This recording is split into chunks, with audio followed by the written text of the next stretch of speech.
যুক্তরাষ্ট্রের ওয়াশিংটনে আজ শুরু হচ্ছে মার্কিন নেতৃত্বাধীন সামরিক জোট ন্যাটোর বার্ষিক শীর্ষ সম্মেলন। কয়েক মাস আগে ৭৫ বছর পূর্ণ করেছে জোটটি। উদীয়মান চীনের প্রভাব, ইউক্রেন রাশিয়া যুদ্ধ, হামাস ইসরায়েল সংঘাত নিয়ে আলোচনা সহ এ সম্মেলনে ন্যাটোকে একটি বৃহৎ ও শক্তিশালী জোট হিসেবে দেখানোই হবে উদ্দেশ্য, এমনটা মনে করছেন বিশ্লেষকরা।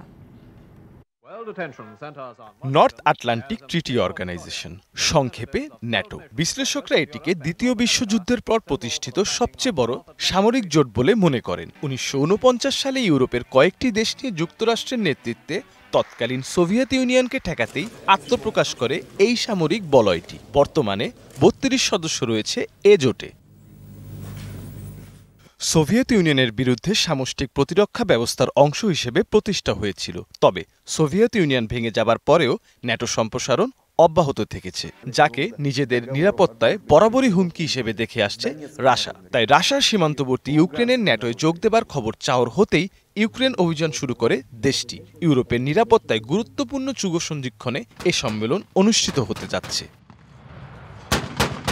বর্তমান বিশ্বের চলমান প্রেক্ষাপটে বেশ কয়েকটি বড় চ্যালেঞ্জের সামনে দাঁড়িয়ে ন্যাটো। উদীয়মান চীনের প্রভাব ঠেকানো, যুদ্ধে ইউক্রেনের নড়বড়ে অবস্থান এবং আটলান্টিকের দুই দিকে মধ্য ও উগ্র ডানপন্থীদের মধ্যে নির্বাচনী ঝড়ও উদ্বেগের কারণ ন্যাটোর সামনে। এছাড়া নতুন করে সামনে এসেছে সদস্য দেশ হাঙ্গেরির প্রধানমন্ত্রী ভিক্টর অরবানের রাশিয়া প্রীতি। সাথে রয়েছে নতুন সদস্য সুইডেন ও ফিনল্যান্ডকে রক্ষা করার মতো চ্যালেঞ্জও।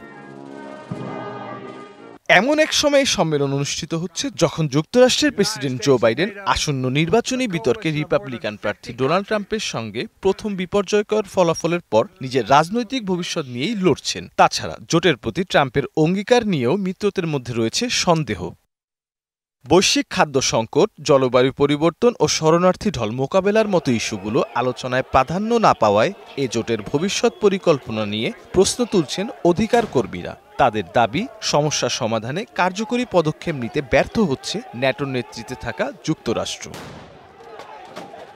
Mirza Sanowar Hossain, DBC news desk.